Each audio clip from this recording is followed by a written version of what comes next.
it shouldn't have been anything that was different. But there was somebody that we know personally that was there, that was talking to him the day before, and he said to her, "They're trying to kill me." In the days leading up to his death, Dr. Sebi gave a terrifying warning. His family member recalls a conversation just a day before everything changed. On that Friday, he seemed perfectly healthy, vibrant even. But as Saturday came, things took a dark turn. He said that some people were trying to kill him. Who was he referring to, and why did he feel such imminent danger? Precious food in the world and bathed in the cleanest river was a savage. Well, let us take a journey, because I am the son of the savage. I am her child. I am their child. I am my mother's son.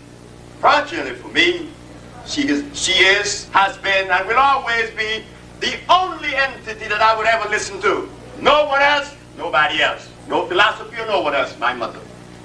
I came out of her. Dr. Sebi was a healer, a man whose approach to health and wellness made waves. His methods challenged the norms, pushing the boundaries of conventional medicine. It's no surprise that his work attracted scrutiny, but the claim that he had enemies? That's a whole different level. The family is part of the original Fig Tree Health Group, the foundation of Dr. Sebi's empire. This group was built on the principles he championed, but the landscape has changed since his passing. In 2014, a new company emerged, operating under his name, but run by people outside the family. In a recent interview, a family member revealed the shocking reality. No one ever trademarked Dr. Sebi's name. This oversight left the door wide open for others to step in and claim ownership. The family member expressed frustration about this situation, mentioning how former business partners, including non-family members, are now running operations in California. There's not a there's not a disease that can't be cured in today's time. Now, like my grandfather always said, we have the tools to help you get cured, but if you don't have the faith and if you don't believe that the herbs is going to heal you, then it's not going to heal you. It starts with faith. With you, we have the tools to give you the minerals to heal you, but if you don't take minerals and if you don't have faith, then it's not going to heal you. But the herbs are healing a nation, and we save lives every day. What happens when a powerful truth is hidden behind layers of corporate greed? Dr. Sebi understood this all too well. In his final moments, he wanted to ensure that his message didn't fade away. His family is determined to carry on his work, to break through the noise and reach those in need. Dr. Sebi used to advise people to ensure that whatever they put in their mouths would complement them and serve them well. That was his warning, a simple yet terrifying truth. Because we're living in a world where people blindly trust pills without thinking about what they're really putting into their bodies. Then as I go further into the history of medicine, this is what I found, that the great Hippocrates used herbs to cure disease, and that he cured every disease known to man. This man was curing every disease in Greece. Dr. Sebi knew the dangers are there in the very medications meant to heal us. Take Chantix, for example, a drug meant to help people quit smoking. But Dr. Sebi warned that it has a high rate of causing violent and suicidal feelings. Let that sink in for a second. A drug meant to save lives could push people to the edge. Dr. Sebi had been warning us for years about the pharmaceutical industry, calling it PharmD, and he wasn't afraid to tell the world that these drugs are poison. Yes, poison. His argument was clear. Drugs don't heal, they mask symptoms. They never go to the root of the issue, and sometimes they can leave you in worse shape than before. What's even scarier? New findings about ADHD medications, drugs prescribed to millions of kids, show rare but dangerous side effects. Dr. Sebi didn't want us to blindly trust what we're given. He wanted us to wake up. He once said that drugs are making people sick. And as shocking as that sounds, look around. Every pill we pop, every shot we take, it all comes with a price. The price is our health. These medications can interact in ways we don't even understand, leading to unforeseen consequences. And some of those consequences lead to death. He pointed out how medications harm the nervous system. We trust that a prescription will make us better, but what's really happening? We're just trading one issue for another, often more severe. Is that worth it? It is said through the history of medicine that medicine began in Egypt? It sure did. Well, if medicine began in Egypt, it said that there was a need for medicine in Egypt. And if there was a need for medicine in Egypt, there was a violation. The people in the parts of Africa need no medicine. They had no doctors. Why? There was no violation. You might think he was only talking about addiction, and sure, that's part of it. But the story goes much deeper. Addiction is just the beginning. There's something far worse lurking in the shadows. Side effects. Not just mild discomfort either. We're talking about liver damage, dizziness, and even death. And all because of the so-called cures these industries push on us. But Big Pharma doesn't stop there. Dr. Sebi called these pharmaceuticals forbidden cures, cursed in their essence. He was very clear about it. PharmD isn't about healing, it's about profit. We've all seen the ads. Billions of dollars poured into marketing. But where's the money for research and development? You might think they're working tirelessly on new cures, right? But what if Dr. Sebi was right when he asked, what are they really manufacturing in those research centers? He wasn't afraid to say it. They're hiding the truth. They don't want us to know about natural remedies. They push drugs that do more harm than good, all while pocketing billions. And Dr. Sebi believed that PharmD wasn't just reacting to diseases, it was creating them.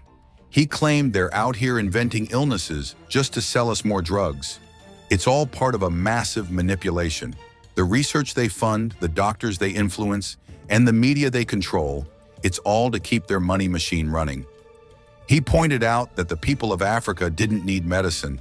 If there was medicine in Egypt, there was a violation.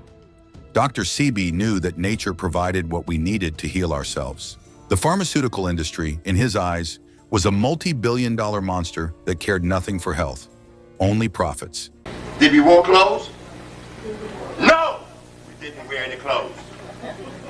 It was a statement that we were making, but the statement was misunderstood by the foreigners. The visitors said we were naked, and we believed it.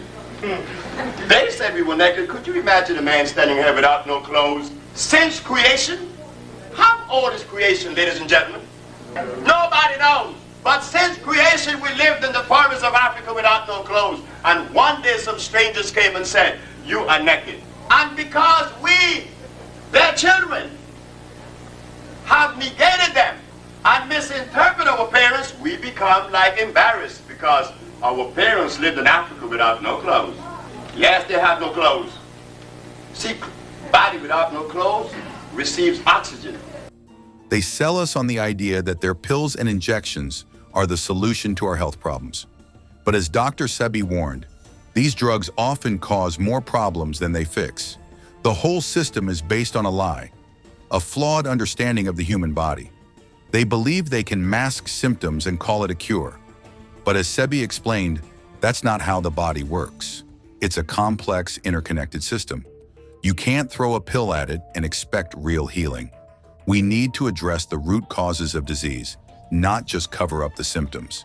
And that's exactly what Dr. Sebi fought for. Many of the foods we think are healthy are actually making us sick. Dr. Sebi believed most foods today are acidic and hybrid, a toxic mix that weakens our bodies and forces us to depend on modern medicine. But what if I told you the very medicine we rely on could be killing us? It's no exaggeration. According to a study by Harvard in 2016, modern medicine is the third leading cause of death in the world. That's right.